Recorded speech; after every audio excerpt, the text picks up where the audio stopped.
In a nationally televised address, the president opened his remarks by celebrating the successful launch of the Artemis II mission, calling it an extraordinary achievement for NASA, and praising the 4 astronauts aboard as brave individuals traveling further into deep space than any crewed mission in history. But the centerpiece of the speech was a sweeping update on Operation Epic Fury, a military campaign the president says has been underway for 1 month against Iran, which he described as the world's #1 state sponsor of terrorism. The president painted a dramatic picture of what he called an overwhelming military success.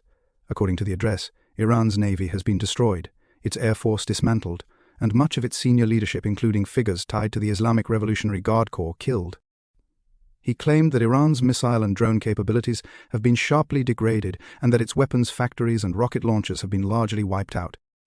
He went further, calling the speed and scale of these military gains unprecedented in the history of modern warfare, pointing out that the operation has lasted just 32 days, comparing it favorably to conflicts like Vietnam, which stretched nearly 2 decades, or Iraq, which lasted more than 8 years.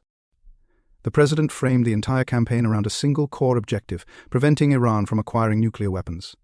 He recalled his long-standing vow, dating back to his 2015 presidential campaign, to never allow Iran to become a nuclear power. He cited several earlier actions he says were part of that effort, including the killing of Iranian General Qasem Soleimani during his first term, and his decision to pull the United States out of the Obama-era Iran nuclear deal, which he described as a catastrophic agreement that would have handed Iran a nuclear arsenal. He also referenced a prior strike, Operation Midnight Hammer, which he said targeted Iran's key nuclear facilities using B-2 stealth bombers.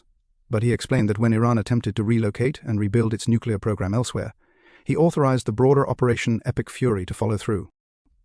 The president also gave a brief but striking mention of Venezuela, describing a swift military action there as a success, before pivoting to announce that the U.S. is now partnering with Venezuela to produce and sell oil, something he said further reduces American dependence on Middle Eastern energy. On the topic of rising gas prices, the president acknowledged the concern but attributed it to Iranian attacks on commercial oil tankers and neighboring countries.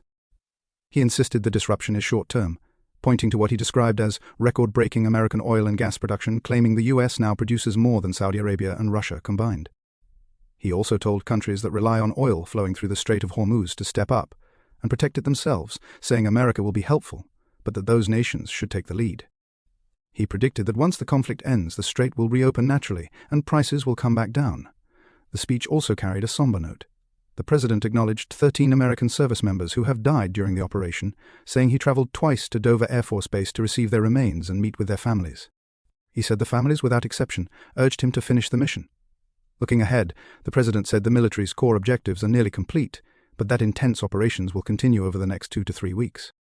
He warned Iran that if no agreement is reached, the U.S. would strike electric power generating stations across the country. He also made clear that Iran's nuclear sites remain under constant satellite surveillance, with strikes ready if any rebuilding activity is detected.